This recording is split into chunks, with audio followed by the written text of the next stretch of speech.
ये पेपर है जी, ये बिल्कुल लेटेस्ट पेपर है, देखें 2023 फरवरी मार्च। इसके बाद से कैम्ब्रिज ने कोई पेपर अभी तक नहीं बनाया है, ठीक है, अभी आपका बनेगा इसके बाद मई जून का इंशाल्लाह। तो फरवरी मार्च 2023 में क्या क्या क्वेश्चन है देखें। फर्स्ट क्वेश्चन उसका आ रहा है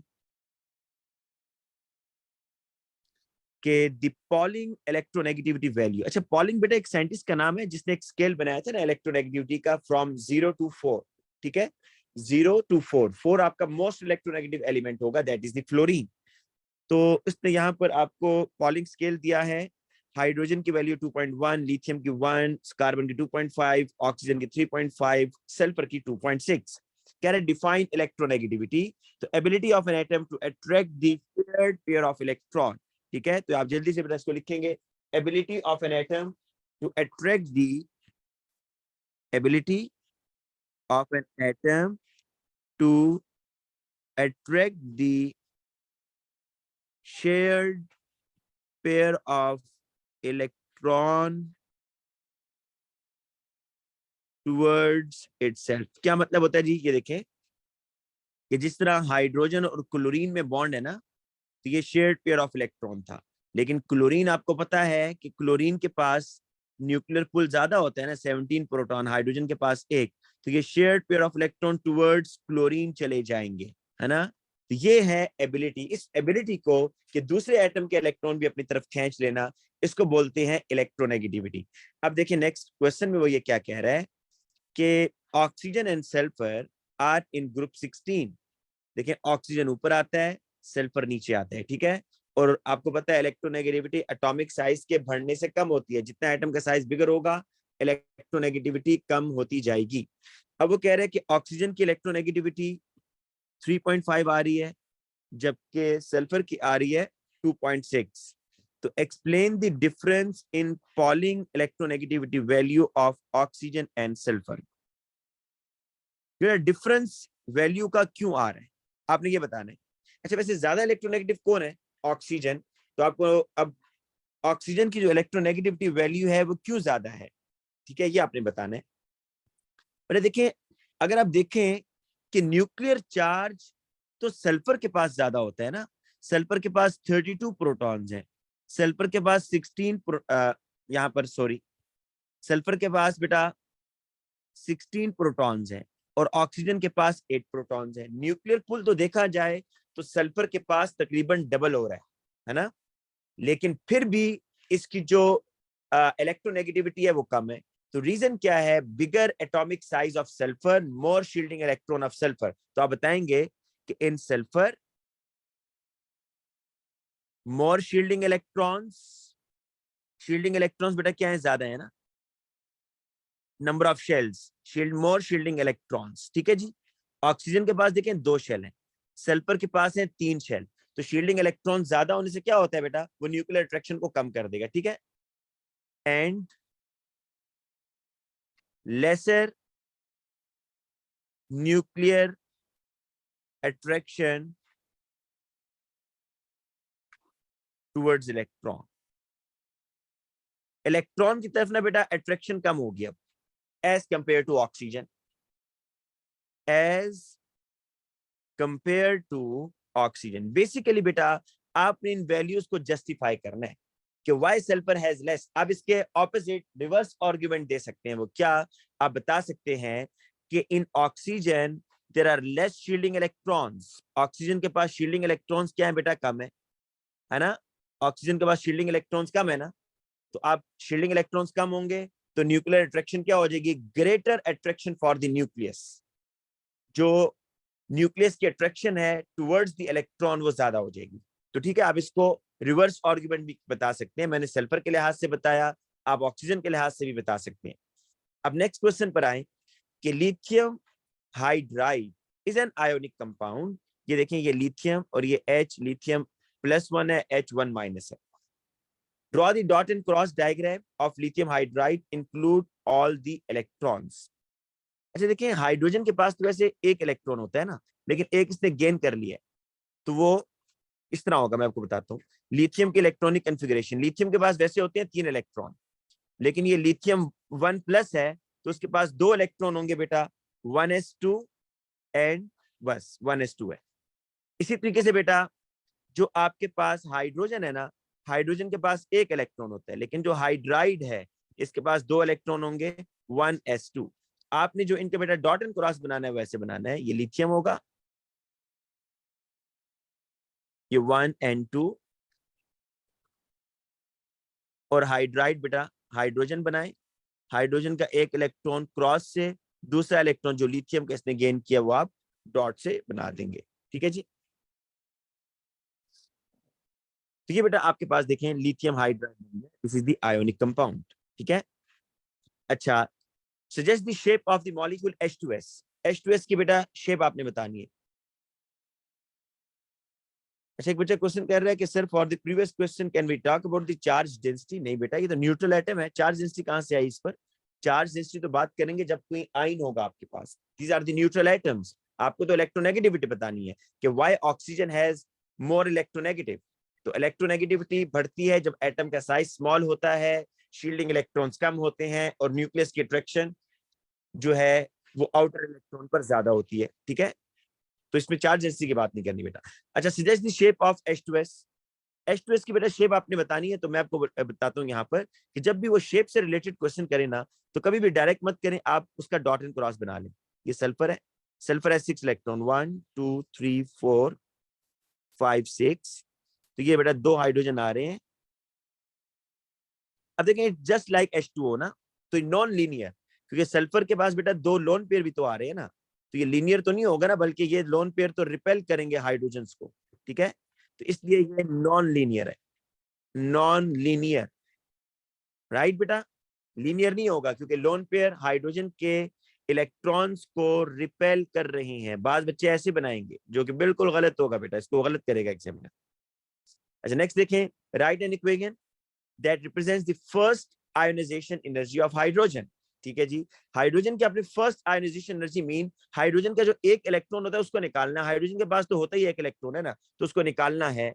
तो जब भी आपने इलेक्ट्रॉन निकालना होता है बेटा, बेटा उसने एंगल पूछा ही नहीं है बेटा, एंगल उसने नहीं पूछा अली हमजा, वो आपसे सिर्फ शेप पूछ रहे। ठीक है,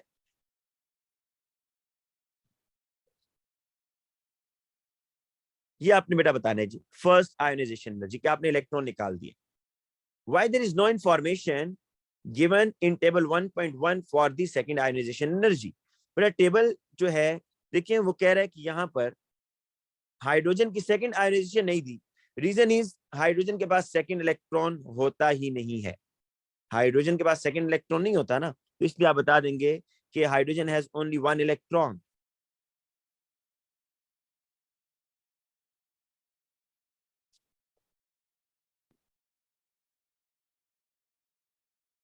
आप हाइड्रोजन से बेटा एक इलेक्ट्रॉन निकाल सकते हैं ना, तो it can not undergo second ionization, it can not undergo second ionisation.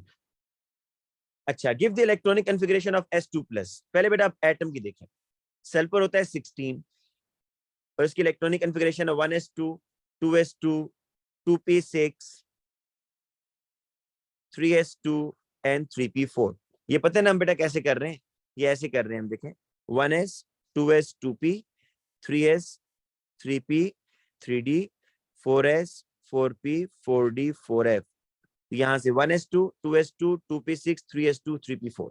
लेकिन वो कह रहे हैं सल्फर 2 प्लस, सल्फर 2 प्लस का मतलब है 14 इलेक्ट्रॉन्स हो गए, तो 1s2 2s2 2p6 3s2 and 3p2। ठीक है बेटा, तो ये आपने यहां लिख देना बेटा 1s2 2s2 2p6 3s2 and 3p2। अच्छा, next, carbon dioxide and SO2 are acidic gases. बेटा बिल्कुल सही कह रहा है, क्योंकि जो नॉन मेटेलिक गैसेस होती है ना, नॉन मेटेलिक ऑक्साइड्स, ये नॉन मेटेलिक ऑक्साइड है ना, ऑक्सीजन के साथ नॉन मेटल लगा हुआ है कार्बन, सल्फर डाइऑक्साइड में ऑक्सीजन के साथ नॉन मेटल लगा हुआ है, तो नॉन मेटेलिक ऑक्साइड एसिडिक होते हैं। अब आप कह रहे हैं कि आप इसका रिएक्शन बताएं SO2 और H2O का, तो बड़ा सिंपल सा रिएक्शन है। अक्सर बच्चे पता है यहाँ क्या लिख देते हैं H2SO4, क्योंकि उनको H2SO4 याद किया हुआ है बस। बेटा ये H2SO3 है, बेसिकली एडिशन हो रहा है बस, ये H2SO3। ऑक्सीजन तो बेटा 2 इधर है और एक वाटर के पास, तो 3 ऑक्सीजन है ना, H2SO4 नहीं बनेगा। ठीक है, सिमिलरली आपको एक और रिएक्शन करना है SO2 और NaOH का। NaOH is a base SO2 is acid, इसका रिएक्शन होगा जी। यहां बेटा आपके पास देखिए एसिड बेस रिएक्शन है, तो सॉल्ट और वाटर बनेगा, Na2SO3 प्लस वाटर, ये दो NaOH होंगे बेटा, ठीक है, ये इस तरह होगा जी, ये दो NaOH है ना, इस तरह और एक इस तरह, और ये SO2 है, तो ये बन रहा है इस तरह, देखें Na2SO3, ये बन रहा है सॉल्ट Na2SO3, और साथ में क्या बन रहा है, ये सोडियम सल्फेट नहीं है, सोडियम सल्फाइट, SO3 को क्या बोलते हैं, सल्फाइट, और साथ में वाटर बन रहा है।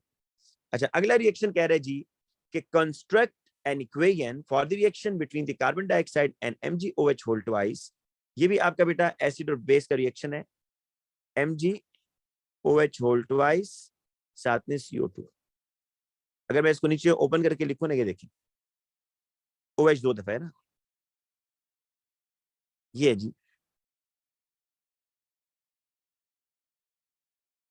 MgCO3, देखिए हमने सॉल्ट बनाना है, हर दफा सॉल्ट बन रहा है, नहीं बन रहा, सॉल्ट बन रहा है, मैग्नीशियम कार्बोनेट, साथ में ये देखें वाटर बन गया जी, H2O, ये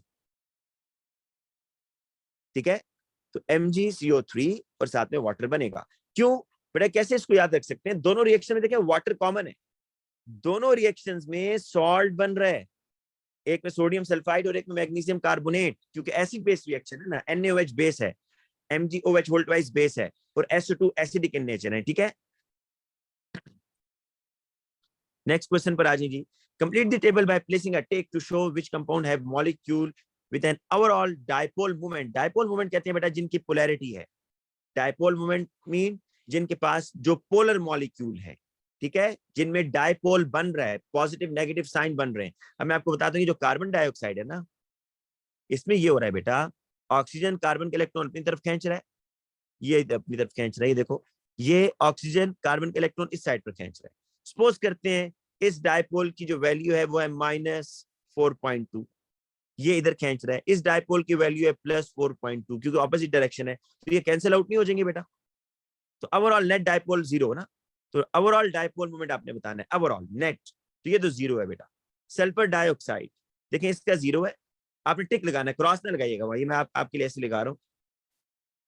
सल्फर डाइऑक्साइड में ऐसे नहीं है भाई, sulphur dioxide is not a linear, क्यों, सल्फर डाइऑक्साइड के पास एक लोन पेयर होता है बेटा, देखिए सल्फर के तीनों कंपाउंड्स देख लें, एक होता है सल्फर ट्राइऑक्साइड, अगर ऐसे होगा ना, अब कोई लोन पेयर नहीं है। आपको ये बात कैसे याद रहेगी, क्योंकि आपको ये पता है कि सल्फर है 6 इलेक्ट्रॉन्स, सल्फर ट्राइऑक्साइड में देखो सल्फर 6 के 6 इलेक्ट्रॉन यूज कर रहा है, सल्फर डाइऑक्साइड में देखो सल्फर कितने बॉन्ड इलेक्ट्रॉन यूज कर रहा है, बॉन्डिंग में 4, एक लोन पेयर है, और सिमिलरली H2S में सल्फर के पास 2 लोन पेयर है, तो ये दो पोलर होंगे, इनमें लोन पेयर आ रहा है बेटा, इसलिए आपका SO2 जो है ये पोलर हो गया, ये नॉन लीनियर है, ये नॉन लीनियर है बेटा, ठीक है। वो क्या कह रहा है कि आपने place a tick two show which compound have molecule with an overall dipole moment, ठीक है जी।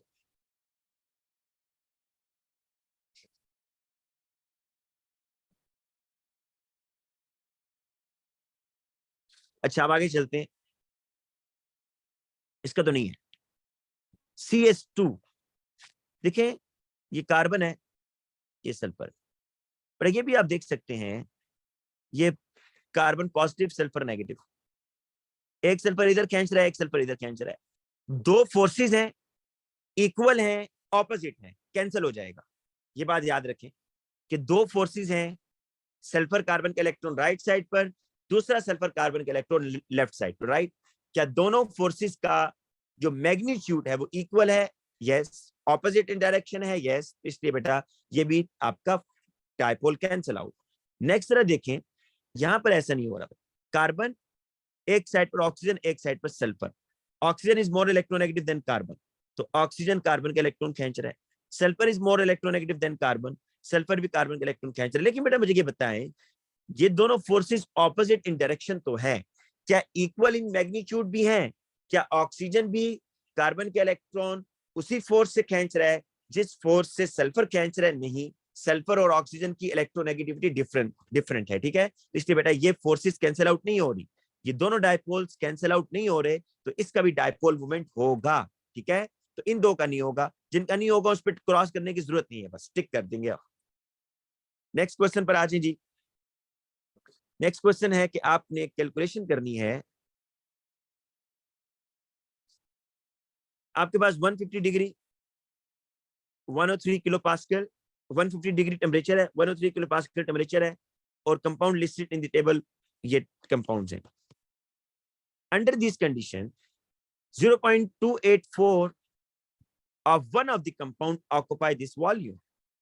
इन चारों में से बेटा ऊपर जो चार कंपाउंड है उन उन उन उनमें से कोई एक कंपाउंड है जिसके ऊपर आपने ये टेम्परेचर दिया, ये प्रेशर दिया, ये उसका वॉल्यूम है, ये उसका मैस है, आपने सारी इंफॉर्मेशन यूज करते हुए एमआर बता रहे हैं। तो आपको समझ आएगी होगी फॉर्मूला हम कौन सा यूज करने जा रहे हैं, PV is equal to NRT. इस फॉर्मूले में खास बात, प्रेशर जो है बेटा आपने पास्कल्स में लेना है, वॉल्यूम आपने बेटा क्यूबिक मीटर में लेना है, टेम्परेचर बेटा आपने केल्विन में लेना है, ठीक है। और अगर वॉल्यूम बेटा क्यूबिक सेंटीमीटर में है ना, आपने उसको क्यूबिक मीटर में कैसे लेकर आना है, आपने बेटा उसको डिवाइड करना है 10 की पावर 6 के साथ, ठीक है ना। अगर क्यूबिक डेसीमीटर में होता तो मैं डिवाइड करता 10 की पावर 3 से, ठीक है बेटा। अब स्टार्ट करते हैं क्वेश्चन।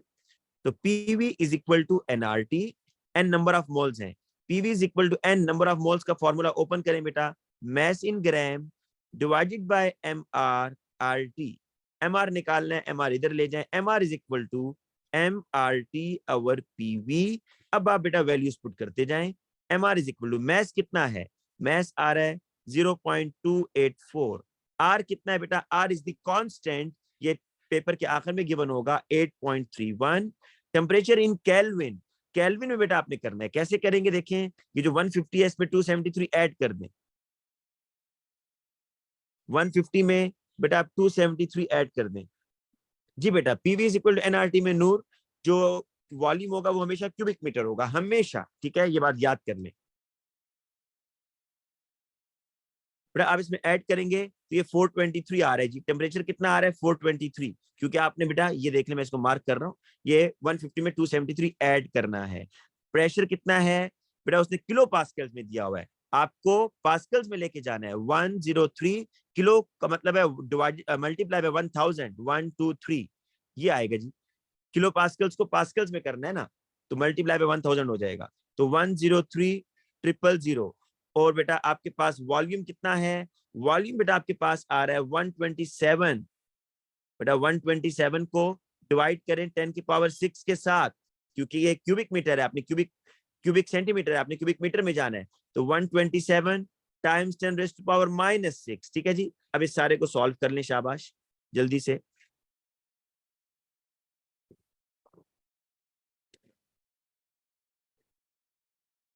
सेवेंटी 76.3 आ रहा है जी। अब आप देखें,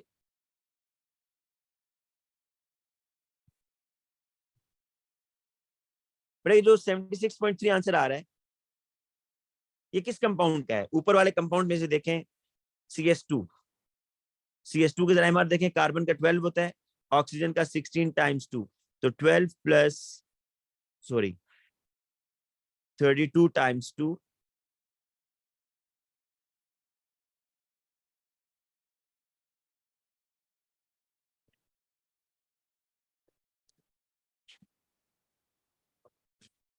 ठीक है बेटा। तो आपको ये पता चल रहा है कि ये 76 आपका आंसर आ रहा है, तो एमआर आपका आ रहा है यहाँ पर 76.3। आइडेंटिटी ऑफ कंपाउंड क्या होगा, CS2 होगा, ठीक है जी। नेक्स्ट क्वेश्चन पर आ जाए। द ग्रुप 2 एलिमेंट, अच्छी कितने नंबर का क्वेश्चन था, अब मैं आपको एक चीज बता दूं, देखिए 17 मार्क्स का क्वेश्चन है, जरा सुने एक बात। एक क्वेश्चन उसने आपको गैस से दिया हुआ है, स्टेट्स ऑफ गैस, जो स्टेट्स ऑफ मैटर में गैसेस है, ये आपको केमिकल बॉन्डिंग से क्वेश्चन आया हुआ है, ये बेटा आपको इनऑर्गेनिक केमिस्ट्री से क्वेश्चन आया हुआ है, ये आपको बेटा एटॉमिक स्ट्रक्चर से आया हुआ है, ये बेटा आपको केमिकल बॉन्डिंग से आया हुआ है, फिर ये आपको बेटा केमिकल बॉन्डिंग से। तो ये देखिए एक क्वेश्चन में कितनी चीजें उसने, कितने टॉपिक्स ऐड किए हुए हैं, ठीक है। तो मोस्टली अब आपको वो इसी तरह के क्वेश्चन पूछ रहा है कि कोई एक टॉपिक से एक क्वेश्चन नहीं आ रहा, 3-4 टॉपिक से मिलाकर एक क्वेश्चन दे रहे हैं, ठीक है ना, और ये ज्यादा मुश्किल होता है। अच्छा, group 2 elements magnesium to barium are all silvery white reactive metals. Draw a label diagram to show the bonding and the structure of group 2 metal at room temperature. But O levels वाला question है ये कि आपने metallic bonding का structure बताना है। तो metallic bonding में क्या होता है बेटा, आपको पता है कि मेटेलिक बॉन्डिंग के अंदर आप पॉजिटिव आयन बनाते हैं एंड डी लोकलाइज इलेक्ट्रॉन। तो आप ये पॉजिटिव आयन्स बनाएंगे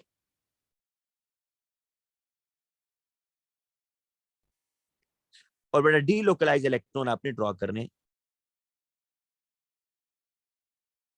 ठीक है। इसको लेबल कर दे तो बहुत अच्छी बात है। आप लिखेंगे पॉजिटिव आयन्स, ये है बेटा डी लोकलाइज इलेक्ट्रॉन्स। और आपको पता है कि ये पॉजिटिव आयन और डीलोकलाइज इलेक्ट्रॉन के दरमियान जो फोर्स होती है that is the metallic bond ना। पॉजिटिव आयंस और इलेक्ट्रॉन्स में अट्रैक्शन होगी, ये जो अट्रैक्शन है between the positive ion and electron, this is the metallic bond. अच्छा, why magnesium has higher electrical conductivity than sodium? बड़ा देखें Mg2+ है, Na1+ है। जरा खुद सोचें कि जो मेटल्स में कंडक्टिविटी है वो डिपेंड करती है डीलोकलाइज इलेक्ट्रॉन पर, ठीक है, डीलोकलाइज इलेक्ट्रॉन पर। तो कह रहा है कि why magnesium has higher electrical conductivity than sodium. तो आप बताएंगे magnesium has more delocalise electron. अगर आप मैग्नीशियम का मेटालिक बॉन्ड देखेंगे तो उसमें बेटा डीलोकलाइज इलेक्ट्रॉन हर मैग्नीशियम के अराउंड 2-2 हैं, सोडियम के अराउंड 1-1 है। तो फिर आप बताएंगे कि magnesium has more delocalize electrons. अच्छा, write an equation for the reaction of magnesium with cold water. तो बड़ा आसान है, मैग्नीशियम का रिएक्शन बेटा कोल्ड वाटर के साथ, ठीक है, MgOH होल ट्वाइस, साथ में हाइड्रोजन गैस बनी और 2 मोल्स ऑफ वाटर। अच्छा, इसको ऐसे करके लिखे तो ज्यादा समझने में ज्यादा आसानी होती है, एग्जाम में ना लिखा करें बेशक, ऐसे ऐसे देखिए। देखिए मैं आपको बताता हूँ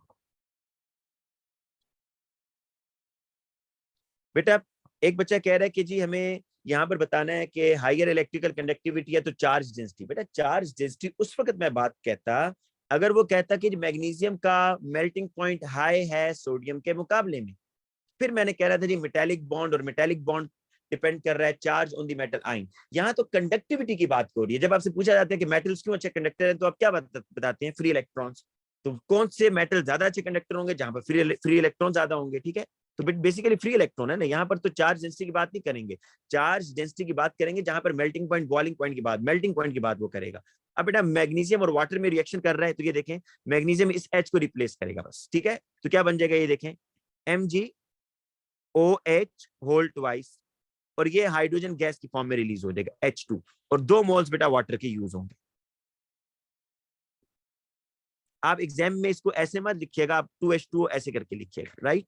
और आपको पता है ये एक इससे मिलता जुलता रिएक्शन आपको बता दूं, ये कोल्ड वाटर के साथ है ना। अगर वो कहता है ना कि मैग्नीशियम का रिएक्शन आप हॉट वाटर से करवाएं स्टीम के साथ गैस, तो फिर क्या बनना था बेटा सुन लें, फिर मैग्नीशियम ऑक्साइड और H2 बनना था। ये याद रखिएगा, ये दोनों में डिफरेंस है। मैग्नीशियम का रिएक्शन कोल्ड वाटर के साथ होगा तो magnesium hydroxide plus hydrogen, magnesium का रिएक्शन स्टीम के साथ होगा तो मैग्नीशियम ऑक्साइड और हाइड्रोजन गैस बनेगी। नेक्स्ट रिएक्शन देखें जी, next question, identify a single reagent that can be used to distinguish separate samples of dilute magnesium nitrate and barium nitrate. अब ये देखें इस तरह का क्वेश्चन अभी तक पहले नहीं आया, ये एक नया क्वेश्चन है जो उसने पूछा है, लेकिन आपने पढ़ा हुआ है बेटा, कोई नई चीज नहीं है आपके पास। ये देखें मैग्नीशियम नाइट्रेट का एक्वस सॉल्यूशन, एक्वस सॉल्यूशन का क्या मतलब होता है? Mg2+ और NO3-1 आयंस की फॉर्म में है, और आपके पास है बेटा यहाँ पर बेरियम नाइट्रेट का एक्वस सॉल्यूशन। आपने इसमें कोई ऐसा रिएजेंट डालना है कि ये दोनों आइडेंटिफाई हो जाएं। तो आप पता क्या करें, आप इसमें बेटा कोई भी सॉल्युबल सल्फेट का सॉल्ट डाल दें, सॉल्युबल सॉल्ट ऑफ सल्फेट। इसमें भी बेटा सॉल्युबल सॉल्ट ऑफ सल्फेट डालें, मतलब सल्फेट का ना कोई सॉल्युबल सॉल्ट डाल दें, Na2SO4 डाल दें। जब आप Na2SO4 डालेंगे ना बेटा तो वो भी आयंस की फॉर्म में होगा, मतलब Na+ और SO4 2-। मुझे ये बताएं, जैसे ही आप बेटा सल्फ्यूरिक एसिड नहीं डालें बेटा, आपने कोशिश करनी है क्योंकि सॉल्ट डालें, सॉल्ट, ठीक है, सल्फ्यूरिक एसिड ना डालें, सॉल्ट, सॉल्ट का सॉल्यूशन। वैसे सल्फ्यूरिक एसिड डालेंगे ना रिएक्शन फिर भी होगा, लेकिन आप प्रेफर करें सॉल्ट को ही। बट आप जब सॉल्युबल सॉल्ट डालेंगे ना, सपोज आपने सोडियम सल्फेट डाला, तो जरा सोचें ये सल्फेट अंदर बेरियम के साथ जाकर क्या करेगा? क्या ये बेरियम आयन सल्फेट आयन आपस में मिलकर बेरियम सल्फेट नहीं बना देंगे सॉलिड व्हाइट पीपीटी? बिल्कुल बनाएंगे। लेकिन अब ये देखें कि दूसरी टेस्ट ट्यूब के अंदर बेटा जो आपका मैग्नीशियम आयन है एक्वस और जो सल्फेट आयन है एक्वस, ये आयंस की फॉर्म में ही रहेंगे। Reason is magnesium sulphate water soluble होता है, प्रेसिपिटेट नहीं बनाता बेटा। तो मैग्नीशियम नाइट्रेट में नो प्रेसिपिटेट, यहाँ कोई प्रेसिपिटेट नहीं बनेंगे, जबकि यहाँ पर बेरियम वाले में प्रेसिपिटेट बनेंगे। तो ये तो बहुत कॉमन है ना। मैं आपको ये बात एक शॉर्टकट बता दूं कि जब भी कोई ऐसा सॉल्ट जिसमें बेरियम हो और आपने उसको आइडेंटिफाई करना हो तो वह सल्फेट से आइडेंटिफाई होता है। किससे होता है बेटा? सल्फेट से। अभी एक और तरीका भी बता रहा हूं, आप सही बता रहे हो बेटा अली हमजा जो आपने बताया। तो अब बेटा देखें यहां पर क्या होगा जी, रिएजेंट में जो डालने जा रहा हूं, रिएजेंट में यहां पर क्या डालने जा रहा हूं? एनी सॉल्युबल सल्फेट, या आप नाम ले लें या आप ऐसे लिख दें एनी सॉल्युबल सल्फेट। अगर आपको सॉल्युबल सल्फेट याद नहीं है तो आप ग्रुप 1 का लिख देना, आपको पता है ग्रुप 1 के सारे सल्फेट वाटर सॉल्युबल होते हैं। तो क्या होगा बेटा, यहां पर white precipitate of barium sulphate is formed. White precipitate of barium sulfate is formed in barium nitrate solution। पर एक और टेस्ट भी वो बता रहा है, वो भी आपको जल्दी से बता देता हूँ। वो कह रहे जी अब दोनों में बेरियम हाइड्रोक्साइड डालें। क्या डालें?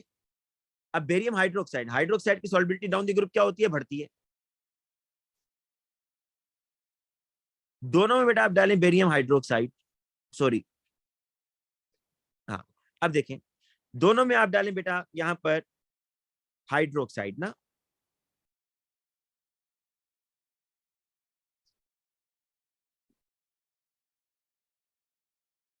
एक मिनट में आपको क्वेश्चन देख लूं जरा, एक दो बच्चे क्वेश्चन पूछ रहे हैं।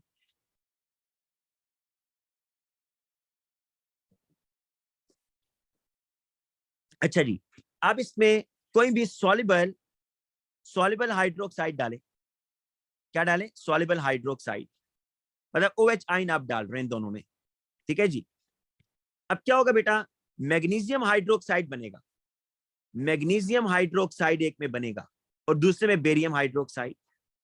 जब आप बेटा हाइड्रोक्साइड आयन डालेंगे तो इसमें बनेगा मैग्नीशियम हाइड्रोक्साइड, इसमें बनेगा बेरियम हाइड्रोक्साइड। बताएं कौन ज्यादा सॉल्युबल है?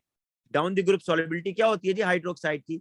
Magnesium hydroxide, calcium hydroxide, strontium hydroxide, barium hydroxide. कौन ज्यादा सॉल्युबल है? Barium hydroxide. तो ये तो सॉल्युबल ही रहेगा, ठीक है।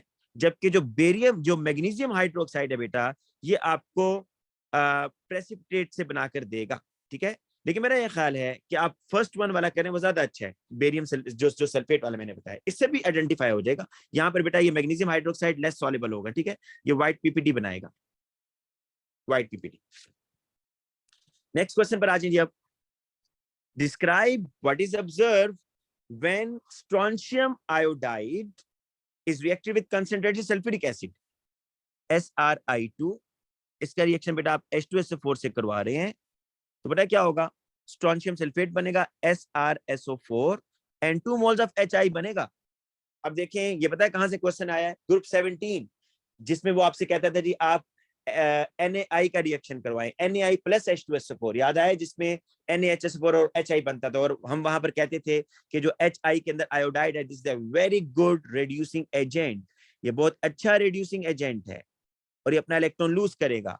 और सल्फ्यूरिक एसिड के बारे में हम कहते थे this is very good oxidising agent, ये इलेक्ट्रॉन गेन करता है। और इनका आगे फर्दर रिएक्शन होता था बेटा, देखें HI प्लस H2SO4 और इनके आगे सीरीज ऑफ रिएक्शन होते थे, याद है, जिसमें I2 बनेगा, SO2 बनेगा और H2O बन रहा है। ये तो पर्पल वेपर्स बन रहे हैं। अगर आप 6HI के साथ करेंगे तो सल्फर बनेगा, 8HI के साथ करेंगे तो H2S बनेगा। इसमें आपको याद है आपके पास I2 बनता है, अगर मैं 6HI के साथ करता हूं तो याद करें क्या बनेगा? 6HI के साथ बेटा I2 तो हर एक में बनेगा, सल्फर बनेगा इसमें, वाटर बनेगा। और अगर 8HI के साथ करता हूं तो आपके पास क्या बनेगा, I2 तो बनेगा ही बनेगा, H2S बनेगा, साथ में वाटर बनेगा, SO2 यहाँ पर बेटा बन रहा है आपके पास, ठीक है, सॉरी SO2 नहीं ये। तो अब मुझे ये बताएं कि ऑब्जर्वेशन क्या है। पर्पल वेपर्स तो हर एक में कॉमन है, सल्फर, येलो सल्फर और रॉटन एक्स स्मेल। रॉटन एक्स स्मेल नहीं बेटा, स्ट्रोंशियम सल्फेट बिल्कुल ये नहीं कहना आपने। आपने कि देखें, आपने आगे रिएक्शन प्रोसीड करेगा, HI और H2SO4 का आगे फर्दर रिएक्शन होगा, ठीक है। यहां पर स्ट्रोंशियम सल्फेट बिल्कुल ठीक है। एक स्टूडेंट ये कह रहे जी कि अगर हम यहाँ पर ये बता दें कि white precipitate of strontium sulphate, क्योंकि सल्फेट की सॉल्युबिलिटी डाउन द ग्रुप कम होती है, बिल्कुल आप सही कह रहे हैं, व्हाइट प्रेसिपिटेट बनेंगे, किसके बनेंगे, स्ट्रोंशियम सल्फेट के। तो अब जरा इसमें ऑब्जर्वेशन देखें ना, काफी ज्यादा ऑब्जर्वेशन इसमें इकट्ठी होगी है। व्हाइट प्रेसिपिटेट, राइट, अच्छा, फिर उसके बाद जी purple vapours due to iodine,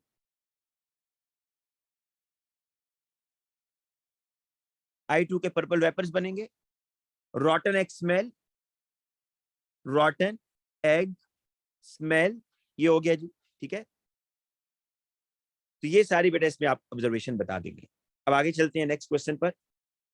compound x and anhydrous, anhydrous कहते हैं ऐसा कंपाउंड जिसमें वाटर ना हो, एब्सेंस ऑफ वाटर, वाटर ना हो जिसमें। ग्रुप 2 ब्रोमाइड है, is dissolve in water and titrated against the aqua silver nitrate. ये जी हम इसको कर लेते हैं XBr2, क्योंकि ग्रुप 2 है ना, तो ग्रुप 2 इस तरह ही होता है ना, CaCl2 CaBr2। XBr2 का रिएक्शन हो रहा है जी AgNO3 के साथ, तो डेफिनेटली 2AgNO3 होगा ना, ताकि 2AgBr बने और XNO3 बनेगा होल ट्वाइस, ठीक है जी। ये रिएक्शन हो रहा है, ये मैंने रिएक्शन लिख दिया कि ग्रुप 2 ब्रोमाइड है, इसको वाटर में डिसॉल्व किया, टाइट्रेट किया अगेंस्ट सिल्वर नाइट्रेट, और a solution containing 0.250 ग्राम, 0.250 इसका है, और अच्छा इसको 0.250 ग्राम ऑफ XBr2 को ना रिएक्ट करवाने के लिए कितना आपको सिल्वर नाइट्रेट चाहिए, इतना। जरा मोल्स निकाले ना सिल्वर नाइट्रेट के, वॉल्यूम भी गिवन है और कंसंट्रेशन भी गिवन है। वॉल्यूम और कंसंट्रेशन बेटा दोनों उसने दिए हुए हैं। तो ये आ रहा है जी आपके पास 33.65 इंटू 0.05 डिवाइडेड बाय 1000, ये आ रहा है आपके पास 1.68 टाइम्स 10⁻³ मोल्स, ठीक है जी। इतने मोल्स आ रहे हैं, समझ आ गए ना बेटा मोल्स कैसे निकाले मेरे बेटा। अब देखें, ये तो आपके पास मैथ्स है ना, इसको मैथ्स को मैं बता रहा हूं। सिल्वर नाइट्रेट के मोल्स आ गए आपके पास, इसके मोल निकाल सकते हैं 2:1 करके। ये 2 मोल है तो उसके 1 मोल है, इसको हाफ करें बेटा, ये जो आपने मोल्स निकाले ना इसको हाफ कर दें, इसको कर दें आप डिवाइडेड बाय 2, तो 8.4, ये आ रहे हैं जी 8.4 टाइम्स 10⁻⁻⁴। मैंने बेटा डिवाइड बाय 2 किया है। ये जो सिल्वर नाइट्रेट के मोल्स थे, सॉरी ये जो सिल्वर नाइट्रेट के मोल्स थे, इनको डिवाइडेड बाय 2 किया तो XBr2 के मोल आ गए। अब मोल्स ऑफ XBr2 भी है आपके पास 8.4 टाइम्स 10⁻⁻⁴, और मैस भी है जी आपके पास। रेशियो भी कर सकते हैं, फॉर्मूला भी लगा सकते हैं। फॉर्मूला कौन सा, number of moles equal to mass in gram over MR, ठीक है। और रेशियो से भी आप बता सकते हैं, आपने MR निकालना है जी। अब तो number of moles is equal to mass over MR। Moles कितने आ रहे हैं जी, मोल्स ये ऊपर उसने दिए हैं 8.4 टाइम्स 10⁻⁻⁴। मैस कितना आ रहा है 0.250। MR आपने निकालना है तो MR को इधर ले जाएं, 0.250 डिवाइडेड बाय 8.4 टाइम्स 10⁻⁻⁴। हाँ जी बेटा, इसको आंसर करने आपके पास MR आ जाएगा जी, MR आएगा आपके पास, कितना आ रहा है जी आंसर, 297.2। अब ये जो XBr2 है ना, इसका MR आ गया 297.2। X आपको नहीं पता, 2Br is equal to 297.2। X ऐसी है। ब्रोमीन का एटॉमिक मास कितना होता है जी? ब्रोमीन का एटॉमिक मास होता है 79.9।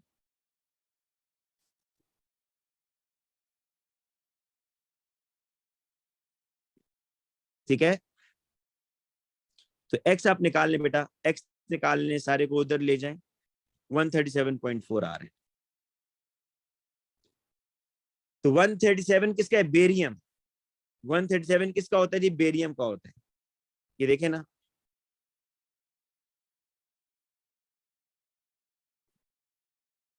नहीं बेटा रात को क्लास नहीं होगी आज, इसलिए तो मैंने यहाँ इस टाइम क्लास रखी है। ये देखें बेरियम है जी 137, ये आपको नजर आ रहा होगा। ठीक है, अच्छा एक बच्चा यहाँ कह रहा है जी कि sir do you convert mass in kilogram? नहीं बेटा, हम तो कभी भी केमिस्ट्री के अंदर तो मैसेज को किलोग्राम में नहीं लेके जाते, बिल्कुल भी नहीं। जब भी आप ये मोल्स पढ़ रहे हैं, मोल्स जैसे मैं आपको रिवाइज भी करवाऊंगा, तो कभी भी आप मैथ्स को किलोग्राम में नहीं लेके जाएंगे बेटा। चलिए जब ऑर्गेनिक पे आ जाए, अब तुम्हारा इंशाल्लाह काम थोड़ा जल्दी होगा।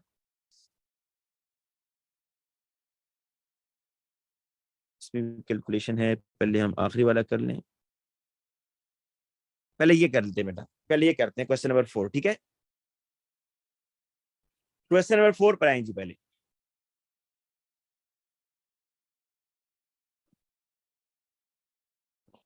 देखें यहां पर, ये आपके पास एक कंपाउंड है डी, जिसका नाम है 2 ब्रोमोब्यूटेन। 4 कार्बन है, 1 2 3 4। रिएक्शन नंबर 1 पर पहले आते हैं, हम पहले भी खुद करते हैं जी। रिएक्शन नंबर 1 में क्या हो रहा है कि हेलोजन एल्केन से एल्कीन बन रहा है। जरा सोचें ऐसा कौन सा रिएक्शन है जिसमें हेलोजन एल्केन से एल्कीन बनेगा? ऐसा कोई रिएक्शन हमने पढ़ा है? Yes, elimination. एलिमिनेशन रिएक्शन है। तो रिएक्शन नंबर 1 में पता है क्या होगा? अल्कोहलिक या एथेनोलिक मेटल हाइड्रोक्साइड यूज करेंगे और हीट करेंगे बेटा, राइट। तो इसमें क्या होगा? ये यहां से HBr निकल जाएगा और डबल बॉन्ड आ जाएगा। फिर बेटा अल्कीन की, ये आपके पास बना है ब्यूटूइन ना, ये ई क्या है? ब्यूटूइन है। ये इस तरह है, देखें CH3 CH double bond CH3। आपने ना एडिशनल पॉलीमर बनाना है, तो आपको मैंने ये बताया हुआ है कि जब भी आपने पॉलीमर बनाना है तो मोनोमर लिखने का स्टाइल ऐसे होना चाहिए, फिर आपके बहुत आसानी से बनेंगे। ये देखिए, ये ऐसे। अगर आप लोग कहते हैं जी हमने CH3 को नीचे लगाना है तो लगा सकते हैं, ये भी ब्यूटीन ही है। क्या ये ब्यूटीन है? यस, ये देखें, ये आपकी लॉन्ग चेन है जी, दिस इज ब्यूटूइन। ये ब्यूटूइन ही है। आपने इसका पॉलीमर बनाना है तो कोई मुश्किल काम नहीं है भाई, बस डबल बॉन्ड को हटा दें, डबल बॉन्ड हटा दें बस, बाकी बिल्कुल सेम उसी तरीके से आपने कर देना है। ये जी, ये आपका एडिशनल पॉलीमर हो गया। अब आ जाए रिएक्शन नंबर 2 पर। देखें रिएक्शन नंबर 2 बड़ा इंटरेस्टिंग है। उसने लिखा है रिएक्शन 2, सिल्वर नाइट्रेट एक्वस इन एथेनॉल। क्या हेलोजन और एल्केन वाटर से रिएक्शन करते हैं? बताएं, क्या हेलोजन और एल्केन वाटर से रिएक्शन करते हैं? यस, बिल्कुल करते हैं। हाइड्रोलिसिस होती है हेलोजन और एल्केन के अंदर। अगर आप वाटर डालें ना, अगर वाटर और हेलोजन और एल्केन को मिक्स करें, तो जो वाटर का OH है वो हेलोजन को रिप्लेस करेगा। तो बेटा देखें, इस एक्वस सिल्वर नाइट्रेट इन एथेनॉल में कहीं वाटर है? Yes, aqueous. Aqueous mean water. तो ये आपने AgNO3 जो है ना बेटा, बेसिकली वाटर में लिया हुआ है। तो पता है क्या होगा? ये वाटर का OH इस Br को रिप्लेस कर देगा। तो ये क्या हो रही है? सब्स्टिट्यूशन हो रही है, नहीं हो रही? दिस इज सब्स्टिट्यूशन, और न्यूक्लियोफिलिक सब्स्टिट्यूशन है, न्यूक्लियोफिलिक सब्स्टिट्यूशन है। ठीक है भाई, तो ये F तो हो गया। अब ये वाला जरा रिएक्शन देखें बेटा, ये है आयोडोफॉर्म। एल्कलाइन आयोडीन जब भी होगा ना, तो वो इस रिएक्शन की बात कर रहा है, NaOH प्लस I2। इस रिएक्शन की बात हो रही है, NaOH प्लस I2। आप तो कहेंगे सर हमने तो आयोडोफॉर्म सिर्फ एल्डिहाइड कीटोन में पढ़ा था। तो नहीं बेटा, मैंने आपको कुछ और कंपाउंड्स का भी बताया था कि कुछ प्राइमरी अल्कोहल्स हैं जो कि आयोडोफॉर्म रिएक्शन देते हैं, और वो एथेनॉल है। प्राइमरी अल्कोहल में ओनली एथेनॉल, और सेकेंडरी अल्कोहल में वो अल्कोहल जिसमें OH सेकंड कार्बन पर आ रहा है। देखें यहाँ पर OH सेकंड कार्बन पर आ रहा है, नहीं आ रहा है गैस, तो ये आपको आयोडोफॉर्म देगा। क्यों देते हैं? मैंने आपको इसकी लॉजिक भी बताई थी बेटा। इसकी लॉजिक ये बताई थी कि ये जो आयोडोफॉर्म के अंदर एक्वस अल्कलाइन आयोडीन है ना, I2 प्लस NaOH, I2 और NaOH, ये बेसिकली ऑक्सीडाइजिंग एजेंट है। ये क्या है? Oxidising agent. देखें ये जो आपका ये बन रहा है ना ब्यूटेन 2, जैसे ही आप इसको I2 और NaOH से रिएक्शन करवाते हैं ना बेटा, तो ये इसकी ऑक्सीडेशन करता है। किसकी? सेकेंडरी अल्कोहल की। तो बताएं जब सेकेंडरी अल्कोहल की ऑक्सीडेशन होगी तो क्या बनता है? कीटोन बनेगा, CH3 C double bond O CH2 CH3। अब इसके आगे आप I2 और NaOH से रिएक्शन करवा दें। फिर सुने मैंने क्या बताया, ये जो I2 और NaOH है बेसिकली इसकी नेचर होती है ऑक्सीडाइजिंग एजेंट। तो ये पहले इन अल्कोहल्स को ऑक्सीडाइज करेगा, और जब ऑक्सीडाइज करेगा तो आपके सामने देखें वही CH3 C double bond O group आ गया। अब आपने इसका आयोडोफॉर्मल रिएक्शन लिखना है, तो बेटा एक येलो प्रेसिपिटेट इसके बनेंगे। देखें ये CHI3, इसका क्या बनेगा? Yellow precipitate. और ये जो बेटा रिमेनिंग पार्ट है ना, रिमेनिंग पार्ट इसका क्या बनेगा? ऑर्गेनिक आइन सॉल्ट बनेगा, CH3 CH2 C double bond O negative और Na सॉल्ट अगर आपने पूना बना दे। ठीक है, ये बात समझ आ गई बेटा? इसकी पिक्चर ले लें एक दफा ताकि आपको फिर आगे। सर एथेनोलिक एसिड भी आयोडोफॉर्म टेस्ट देगा? एथेनोइक एसिड बिल्कुल भी नहीं बेटा। आपको कहा है, मैंने जो नोट्स लिखवाए थे उसमें ये बताया था, जो रिवियन ऑर्गेनिक की करवाई थी, those aldehydes and ketones in which CH3 C double bond O is present। Carboxylic में बेटा मसला ये है कि कार्बोक्सिलिक में this is the reactive part, ये रिएक्टिव पार्ट है ना बेटा, ये रिएक्टिव पार्ट है, तो इसलिए यहां तो आयोडोफॉर्म रिएक्शन नहीं करता।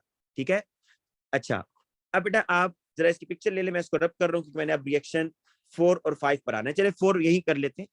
रिएक्शन 4 बेटा देखें, केसीएन डाल रहा है। अच्छा केसीएन इन एथेनॉल। अब मुझे बताएं केसीएन उसने एक्वस क्यों नहीं लिया? अगर केसीएन को एक्वस में लेता तो वही वाटर का OH Br को रिप्लेस कर देता। तो केसीएन एथेनॉल है तो सीएन क्या करेगा? Br को रिप्लेस करेगा। तो ये देखें बेटा सीएन आ रहा है। This is again nucleophilic substitution. ये क्या है जी? न्यूक्लियोफिलिक सब्स्टिट्यूशन है। अच्छा अब आपको मैं एक और चीज बताऊं, मैंने आपको जब ऑर्गेनिक की रिवीजन करवाई थी उसमें ये बात बताई थी कि सीएन 2 तरह के रिएक्शन देता है, या तो एसिडिक हाइड्रोलिसिस होगी तो कार्बोक्सिलिक में जाएगा, या इसकी रिडक्शन होगी, है ना, क्योंकि कार्बन नाइट्रोजन ट्रिपल बॉन्ड होता है ना, कार्बन नाइट्रोजन ट्रिपल बॉन्ड है, तो ये बेटा हो रही है इसकी रिडक्शन। ये क्या हो रही है? इसकी रिडक्शन। और ये देखें ये जो कार्बन नाइट्रोजन ट्रिपल बॉन्ड था ना, ऐसे करके दोनों पाई बॉन्ड टूट रहे हैं, कार्बन पर भी 2 हाइड्रोजन ऐड हो रहे हैं, नाइट्रोजन पर भी 2 हाइड्रोजन ऐड हो रहे हैं, और ये आपके पास एमाइन बन रहा है, प्राइमरी एमाइन। ठीक है जी, तो ये आपको मैंने तकरीबन पूरा क्वेश्चन करवा दिया, लेकिन मैं इसको जल्दी से नीचे लिख भी देता हूं। State the reagent and condition used to form E in reaction 1। Reagent भी और कंडीशन भी। बेटा यहाँ रिएजेंट और कंडीशन पता है क्या है? Ethanolic NaOH, this is the condition, ethanolic is the condition and heat. अच्छा, draw the structure of one repeat unit of additional polymer that forms E. ये बेटा मैं आपको समझा चुका हूं, जल्दी से बना देता हूं बस इधर।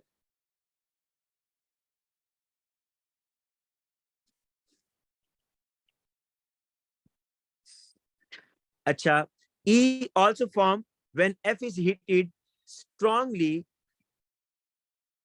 in the presence of Al2O3. Write an equation. E also form when F is heated strongly. F कहां पे है जी? ये ठीक है जी, इसको जरा साफ करते हैं। वो ये कह रहे हैं जी कि अल्कोहल से भी अल्कीन बनता है, बनता है नहीं बनता? डिहाइड्रेशन होगी। क्या होगी डिहाइड्रेशन? अल्फा कार्बन से OH, और ये जो बीटा कार्बन है यहाँ से H निकलेगा, और Al2O3 या कंसंट्रेटेड सल्फ्यूरिक एसिड, बट आप कंसंट्रेटेड सल्फ्यूरिक एसिड भी ले सकते हैं एज अ डिहाइड्रेटिंग एजेंट। तो right an equation for this reaction. But आपने इसकी इक्वेशन लिखनी है कि देखें CH3 CHOH CH2 CH3 Al2O3 और हीट, बेटा ये बनेगा यहाँ पर CH3 CH double bond CH CH3 और साथ में वाटर। ठीक है जी, this is the dehydration. Dehydration भी इसको आप एलिमिनेशन भी कह सकते हैं। ठीक है, डिहाइड्रेशन या elimination. Predict what is observe in reaction 2। Reaction 2 में क्या ऑब्जर्व हो रहा है जी? रिएक्शन 2 जरा आए कहां पर है? रिएक्शन 2 ये है, देखिए रिएक्शन 2 में क्या ऑब्जर्व हो रहा है, ये बड़ा इंटरेस्टिंग है। यहां से वाटर ने Br को रिप्लेस किया ना, तो Br और Ag का रिएक्शन हो जाएगा भाई। जो Br नेगेटिव निकला और Ag प्लस उसके साथ रिएक्शन करके AgBr बना देगा, क्योंकि AgNO3 लिया हुआ है ना उसने। तो क्रीम या ऑफ वाइट प्रेसिपिटेट, ये बनेगा क्रीम या of white precipitate of AgBr. Identify the yellow precipitate and the organic ion, ऊपर बता चुका हूं CHI3, और जो ऑर्गेनिक आयन है CH3 CH2COO negative. State the type of reaction that occurs in reaction 4. Reaction 4 बेटा आपको बता चुका हूं ना, दिस इज न्यूक्लियोफिलिक सब्स्टिट्यूशन, क्योंकि Br की जगह CNR है, न्यूक्लियोफिलिक सब्स्टिट्यूशन।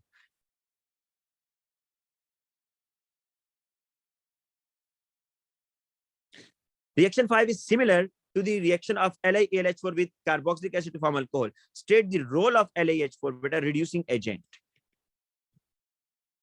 ठीक है। अच्छा, अब देखिए figure 4.2 shows the infrared spectrum of one of the compound DEFGH. पहली बात मैंने आपसे ये कहा है कि जब भी इंफ्रारेड स्पेक्ट्रम आए तो दो पीक्स लाजमी देखें कि क्या कोई पीक 3200 से 3600 पर है। आप जरा भी देख लें, 3200 से 3600 के दरमियान कोई पीक आ रही है बेटा इस रीजन में? देखें, नहीं आ रही ना। अल्कोहल एब्सेंट, अल्कोहल क्या है? एब्सेंट है। फिर एक और, ये आपको ऐसे जुबानी याद करना ज्यादा अच्छा है। क्या 2500 से 3000 के दरमियान पर सेंटीमीटर ब्रॉड पीक आ रही है? कार्बोक्सिलिक का OH भी एब्सेंट है। किसका OH? कार्बोक्सिलिक का जो OH है वो भी एब्सेंट है। तीसरी पीक 1640 से 1780 पर सेंटीमीटर कोई पीक आ रही है? पर सेंटीमीटर कोई पीक आ रही है 1640 से 1780? यहां नहीं आ रही। कार्बोनाइल भी एब्सेंट है। तो आपको ये समझ आ गया कि ये जो स्पेक्ट्रम है ना, ये किसी ऐसे कंपाउंड का है जिसमें कार्बोनाइल भी नहीं है, OH भी नहीं है। इस DEFGH में जरा देखें ना। अब देखिए कौन कौन से नहीं हो सकते, मैं इसको रब करके कौन कौन से नहीं हो सकते वो मैं जरा बता रहा हूं। मैंने कहा अल्कोहल OH नहीं हो सकता, ठीक है जी। अच्छा जी, सिर्फ एक ही एलिमिनेट हुआ, मैं समझा कि और भी इसमें काफी सारे और, एक एलिमिनेट हुआ। अब आपने प्रिडिक्ट करना है जी कौन से हो सकते। आप जरा ये पीक देखें। अच्छा, ये जो 3000 से पहले पीक आ रही होती है ना, ये कार्बन हाइड्रोजन बॉन्ड की होती है। किसकी होती है? Carbon hydrogen bond. लेकिन ये एक आपको एक नई पीक नजर आ रही है, जरा देखें बेटा। ये पीक ये किस एरिया में आ रही है जी? ये आ रही है जी 2000 है, 21, 22, 23। 2200 और 2300 के दरमियान, 2200 और 2300 के दरमियान नाइट्राइल। यहीं से बेटा आप आइडेंटिफाई कर ले। देखो वो जो कार्बन हाइड्रोजन पीक है वो तो सारे में है ना, वो तो इतनी इंपॉर्टेंस नहीं है। ये जो येलो कलर वाले मैंने मार्क किया इसकी इतनी इंपॉर्टेंस नहीं है, क्योंकि कार्बन हाइड्रोजन बॉन्ड सब में है। तो कार्बन नाइट्रोजन ट्रिपल बॉन्ड बेटा इसमें आ रहा है, तो ये यहां से आप आइडेंटिफाई कर लेंगे कि ये जो पीक आ रही है किसकी आ रही है? ये जी की है बेटा। ये जो स्पेक्ट्रम है ये जी का है, क्योंकि इसमें कार्बन नाइट्रोजन ट्रिपल बॉन्ड है। तो आप लिखेंगे क्या? वो कह रहे जी use the information from table 4.1 to identify which of the compound D, E, F, G और H produce the infrared। तो आप लिखेंगे ये G है, क्योंकि G क्यों है? अब कहेंगे there is a strong absorption, strong peak absorption at 2200 to 2250 unit class भी लिखनी है पर centimetre, and this is due to the carbon nitrogen triple bond. ये इस वजह से आ रही है जी, ठीक है। नेक्स्ट देखें, कह रहे कि in the mass spectrum of D, in the mass spectrum of D, D कहां पर है जी? आपके पास डी है जी 2 ब्रोमोब्यूटेन। डी है आपका 2 ब्रोमोब्यूटेन, मैं नीचे लिख देता हूं। इन the mass spectrum of D the relative abundance of molecular ion peak is 3.4। देखिए ये कह रहा है कि आपको ना जो एमआर है ना, जो इस एम पीक है, एम पीक एम पीक की आपको अबंडेंस बता रहा है 3.6, ये इसकी अबंडेंस है। इस तरह होता है ना बेटा मैस स्पेक्ट्रम, जिसमें आपके पास यहाँ पर बेटा एब्जॉर्बेंस रिलेटिव अबंडेंस आ रही होती है, ठीक है। तो ये कह रहे हैं कि जो आपके पास एम पीक है वो ये है, predict the relative abundance of M plus two peak. देखिए एम प्लस टू, पहले तो ये समझे एम प्लस वन पीक कब आती है, जब कार्बन का आइसोटोप हो। जब कार्बन का आइसोटोप होता है, कार्बन 12 होता है ना, तो उसका आइसोटोप कौन सा है, कार्बन 13। तो कार्बन 13 की वजह से जो पीक आएगी वो एम प्लस वन पीक आएगी। जब भी एम प्लस टू पीक की बात आए ना, जब भी एम प्लस टू पीक की बात आए, तो इसका मतलब होता है कि हेलोजन एटम इज प्रेजेंट। कौन सा एटम प्रेजेंट है, हेलोजन। क्यों, क्योंकि है दो हेलोजन एटम्स है बेटा, एक क्लोरीन, क्योंकि क्लोरीन का एक 35 होता है और एक 37 होता है, इसमें 2 यूनिट्स का फर्क है। तो जो हेलोजेंस की पीक आती है वो आपके पास एक एम पीक आएगी और एक एम प्लस टू पीक आएगी, लेकिन इसमें रेशियो क्या होती है, 3:1। ये 25%, ये आपके पास बेटा 75% होता है, और ये आपके पास 25% होता है। लेकिन जो ब्रोमीन है ना बेटा, ब्रोमीन, ब्रोमीन का जो 79 और ब्रोमीन 81, हम इसको 50-50% कहते हैं अप्रोक्सीमेटली, दोनों की अबंडेंस, इसमें भी 2 यूनिट्स का फर्क आ रहा है।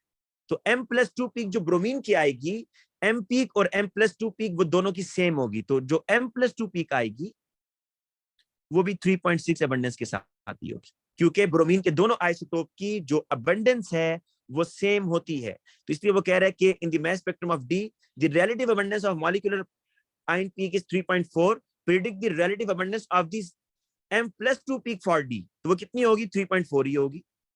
क्यों होगी, क्योंकि आप बताएंगे relative abundance, relative abundance of both isotopes of bromine 79 and bromine 81 is 50:50, मतलब 1:1, 50-50% एग्जिस्ट करते हैं दोनों, इसलिए इन दोनों की जो पीक की हाइट है वो सेम होगी। इसमें मैं आपको एक और चीज बताता हूँ जो इस क्वेश्चन से लिंक नहीं कर रहा बेटा, एक फॉर्मूला आपने याद करना है जो वो पूछता है, जिसमें नंबर ऑफ कार्बन एटम्स निकालते हैं, और वो फॉर्मूला उस वक्त पूछेगा जब उसने आपको एम और एम प्लस वन पीक दी होगी, 100 और 1.1 into M plus one peak और एम पीक, ठीक है जी। तो ये फॉर्मूला बेटा आप याद कर ले, 100 over 1.1 into M plus one peak over M peak. इसमें एन क्या चीज है बेटा, N is the number of carbon atoms, ठीक है। 100 दिया होगा, 1.1 फॉर्मूले का है, एम प्लस वन पीक की रेशियो उसने दी होगी और एम पीक की भी रेशियो दी होगी, बस वैल्यू पुट करेंगे, सॉल्व करेंगे, तो आपके पास जो एन आएगा वो आपके मॉलिक्यूल में नंबर ऑफ कार्बन एटम्स होंगे। जल्दी से बेटा लास्ट क्वेश्चन पर आ जाए, टाइम हमारे पास कम है। मैं सिर्फ ऑर्गेनिक पार्ट करा देता हूँ, कैलकुलेशन वाला खुद कर लीजिएगा, ठीक है। जुबानी बेटा बता देता हूँ चीजें बस इसमें। देखिए जी, एडिशन रिएक्शन क्या होता है, एडिशन रिएक्शन ये होता है कि जिसमें दो मॉलिक्यूल्स ऐड होकर एक सिंगल चीज बनाए। For example CH2 double bond CH2 है, इसमें आप H2 ऐड करें तो CH3 बन रहा है, दिस इज एडिशन रिएक्शन ना, दो मॉलिक्यूल ऐड होकर सिंगल चीज बना रहे हैं, ठीक है, तो दिस इज एडिशन। अच्छा, aldehyde A and B are structural isomer, state the type of structural isomer shown by A and B। बेटा A और B में देखें क्या हो रहा है, ये अगर आपका ए का मैं स्ट्रक्चर ड्रॉ करूं इधर, CH3 CH2 CH2 C double bond OH, यही है ना, ब्यूटानल, ब्यूटानल। और इसमें देखिए क्या हो रहा है जी, CH3 CH C double bond OH and CH3।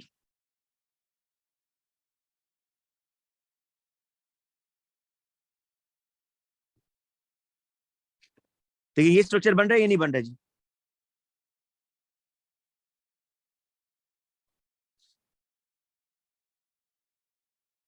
अब यहां पर आप ये देखें कि आपने, अच्छा इसमें देखिए आपने बताना है कि state the type of structural isomer shown by A and B. अब स्ट्रक्चरल आइसोमर क्या होता है, इसकी 3 टाइप्स है बेटा स्ट्रक्चरल आइसोमर की, चेन आइसोमर, पोजिशनल आइसोमर और फंक्शनल ग्रुप आइसोमर। आप जरा ये देखें कि यहाँ पर ये फंक्शनल ग्रुप जो है इसकी पोजीशन चेंज हो रही है, पहले कार्बन 1 पे लगाया था, अब कार्बन 2 पर लगाया होगा।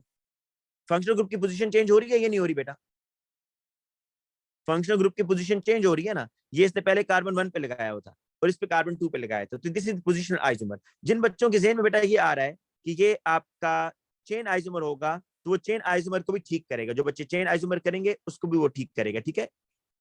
अच्छा, नेम ए को आपने नाम देना है, दिस इज ब्यूटानल, ये तो बड़ा सिंपल सा है ना, ये है ना, तो ब्यूटानल। बेटा ये कैलकुलेशन वाला हम बाद में करेंगे क्योंकि इसका टाइम हमारे पास अभी नहीं है। मैं आपको ये कर देता हूँ मैकेनिज्म, जल्दी से हो जाएगा। 4 नंबर का बेटा ये रिएक्शन है, इसको बड़ा स्लो स्लो करते हैं। A and B shows reaction typical of aliphatic aldehyde. अच्छा, एलिफेटिक का पता है क्या मतलब होता है? जो ओपन चेन होते हैं, CH3 CH2 CH2 C double bond OH, यहाँ के रिंग तो नहीं बन रहा ना, तो ऐसे कंपाउंड्स जो ओपन चेन होते हैं उनको एलिफेटिक बोलते हैं, ठीक है। A undergoes a nucleophilic addition reaction with a mixture of HCN and KCN forming a compound C। अब बेटा HCN के साथ, वैसे तो उसका रिएक्शन HCN के साथ होता है ना, अब मैं आपको बताता हूँ रिएक्शन इसका ये है, CH3 C double bond O C3H7, HCN के साथ बेटा रिएक्शन होगा, लेकिन in the presence of NaCN या KCN, उसने KCN लिया हुआ है, ठीक है, वैसे NaCN भी ले सकते हैं। रिएक्शन तो ये होता है बेटा, मैकेनिज्म के बगैर बता रहा हूँ, जो रिएक्शन है वो ये कि H इधर जाएगा, CN इधर आएगा, लेकिन हमने मैकेनिज्म करना है ना, तो मैकेनिज्म में हम पता है कहां से स्टार्ट करते हैं, ये जो KCN है ना, इसका CN नेगेटिव रिएक्शन स्टार्ट करेगा, HCN नहीं आएगा, आपने मैकेनिज्म बताना है। तो ये देखिए CN negative, lone pair on carbon, और डायपोल बेटा ड्रॉ करने हैं, ऑक्सीजन पर नेगेटिव, कार्बन पर पॉजिटिव, क्योंकि देखिए मैकेनिज्म में डायपोल, लोन पेयर, करली एरो ये मस्ट होते हैं। तो ये कार्बन का लोन पेयर बेटा इधर जाएगा और यहां से ये बॉन्ड इधर जाएगा, तो क्या बनने जा रहा है, HC oxygen with negative charge, C3H7 और ये CN, राइट। अब नेक्स्ट स्टेप में क्या होगा बेटा, नेक्स्ट स्टेप के अंदर अब देखिए आपने C बनाना है, बस C। वैसे तो आप अगर इसको ऐसे करते तो ज्यादा अच्छा था, लेकिन उसने C बनाकर साथ में कोई चीज और नहीं बनाई हुई, लेकिन मैं पहले आपको एक और चीज बताता हूँ। नॉर्मली हम ऐसे करते हैं, अब HCN के साथ रिएक्शन होगा और ये ऑक्सीजन का लोन पेयर इधर जाएगा और ये CN इधर, और CN आप यहाँ पर बनता हुआ दिखा देते कि ये कैटालिस्ट रीजनरेटेड, CN इस तरह बना के दिखा देती है। लेकिन क्योंकि बेटा उसने CN नहीं लिखा ना, उसने CN नहीं लिखा, तो आपको इसलिए जरूरत नहीं है यहाँ पर HCN के साथ करने की, आप सिर्फ H+ के साथ भी कर सकते हैं। अगर कोई बच्चा इस तरह करेगा तो ये मत समझे गलत होगा भाई, ये ठीक है। अगर कोई बच्चा ऐसे करता है और यहाँ CN अलग से लिख कर आ जाता है, बिल्कुल ठीक है, कोई गलत नहीं है, ठीक है। लेकिन अगर आप इसको ऐसे लिखते हैं जिस तरह के मार्क्स की में वो लिख रहा है कि H+ के साथ रिएक्शन करवा रहे हैं, बस ठीक है, ये आपका OH बन गया, इधर आ गया, ठीक है। अब नेक्स्ट पे देखें, ये एक टेबल है, इसको बस फिल करते हैं बेटा। कह रहे कि table 3.1 shows information about 3 experiment involving B।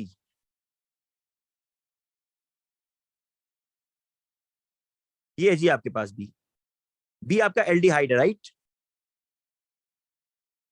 Solution turns orange to green, बेटा बी में एल्डिहाइड है। क्या एल्डिहाइड की ऑक्सीडेशन होती है? जी होती है। और ऑरेंज से ग्रीन कौन होता है, कौन सा ऑक्सीडाइजिंग एजेंट है जो ऑरेंज से ग्रीन होता है? एसिडिफाइड पोटेशियम डाइक्रोमेट, ठीक है। तो ये एसिडिफाइड K2Cr2O7 होगा। सिल्वर मिरर कौन बनाता है एल्डिहाइड के साथ?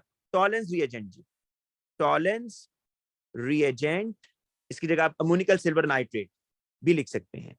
बेटा ब्रोमीन, ब्रोमीन तो इसके साथ रिएक्शन नहीं करेगा ना, देखें ये मॉलिक्यूल है, यहां तो कोई आपका कार्बन कार्बन डबल बॉन्ड नहीं है, कार्बन कार्बन डबल बॉन्ड भी नहीं है, और यूवी लाइट के साथ भी नहीं कर रहे, तो no reaction no change, no reaction no change, कोई रिएक्शन नहीं होगा, चेंज भी नहीं होगा, ठीक है बेटा। बेटा आज की क्लास में इतना काफी है, तो कुछ क्वेश्चन जो मिसिंग है ये मेरा ख्याल है आप कर लेंगे। ये फॉर्मेशन वाला मैं आपको बता देता हूँ क्या करना है। C2H4 है, CO plus H2, it gives CH3 CH2 CHO है, राइट। आपने बस देखें जब भी उसने फॉर्मेशन दिया हो ना, फॉर्मेशन, तो नीचे एलिमेंट लिखा करें, कार्बन हाइड्रोजन ऑक्सीजन। अब C2H4 की फॉर्मेशन कितनी है बेटा? +52 है। CO की कितनी है बेटा? -111 है। हाइड्रोजन एलिमेंट्स की फॉर्मेशन नहीं होती बेटा, देखिए हाइड्रोजन से हाइड्रोजन बनेगा, एनर्जी चेंज तो नहीं होगी ना, और एल्डिहाइड की फॉर्मेशन कितनी है बेटा, -187 है, और ये आपने बेटा फाइंड आउट करना है। तो देखें ये आपका स्टार्टिंग पॉइंट हो गया, ये यहां से एरो स्टार्ट करें, ये एक रूट हो गया, और ये बेटा आपका सेकंड रूट हो गया। तो फर्स्ट रूट की जो एनर्जी चेंज है वो सेकंड रूट के इक्वल होंगी। तो आपने क्या करना है, +52 -111 और plus delta H is equal to second root के इक्वल कर लेंगे -187 की। ठीक है जी, तो बेटा इतना काफी है आज के लिए, क्योंकि टाइम खत्म हो गया है। ठीक है जी, अल्लाह हाफिज।